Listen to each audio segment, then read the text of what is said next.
Jaram hino ɗo tarika fiima antu heɗi to moƴƴa.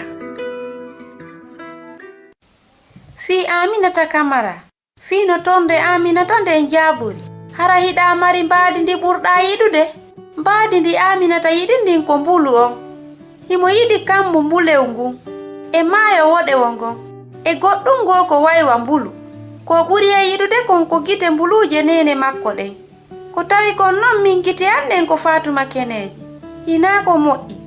Kanko Aminata himo miijaade. Nene hara Allah heɗoto tordeji an ɗin. Ko non woniri yo geɗal an Allah heɗoto tordeji ɗin fuu. Hay tordeji fayɓe ɓen. Ko non woniri yo Aminata kono joni sa'i waalagol ngol hewti yo Allah okku en jemma moƴƴo yo jam wondu e ma. Waalen e jam nene. Ɓaydaygo ngon ñifinama. Aminata tori nde torare ɗo ka nder danki makko. Allah an hiɗa waawi huwugol kala huunde. Si hino welama wattitanalan gite an ɗen.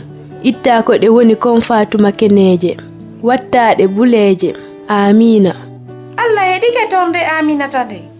Miɗo felliti ɗum. On sai o nani. Bimbinde nyande Aminata fini. O anditi fi tornde makko nden. O hocci ka danki makko. O yahi ka ndarorgal. O tawi gite ɗiɗi Fatuma keneje no habbimo. E hille non kanko Aminata himo sikka wonde Allah heɗitaki tornde makko nde. Hari hino nandita wasi ko goɗɗo wimo ɗum ɗo. O woye kadi ko jabande no. Duuɓi buy feƴƴino. Ɓay ko Aminata woni helli faaɗo. O yehi e leydi India ndin. O woni sinjowo mofte fi almasihu on. O ekkiti haala maɓɓe kan. O ñaami ñaameteeji maɓɓe ɗin.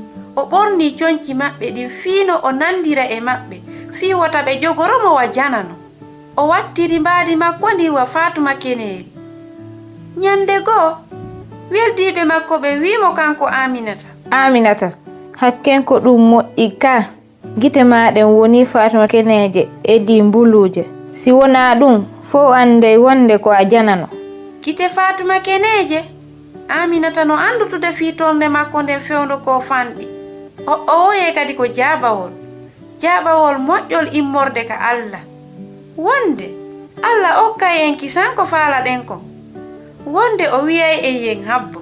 Wonde kadi o wiyay o woye. No jaɓawol ngol woniri wo kosi ko hihi maasi ko maasi ko habbagol. Himo hollude en giggol makko ngol. Jaɓawol makko ɓuri moƴƴude. Koko moƴƴi kon o huwata hay fiima. Ko Husainatu wonno e yewtude mi weltanike ma fii ko heɗitiɗa kon hiɗen e saayi.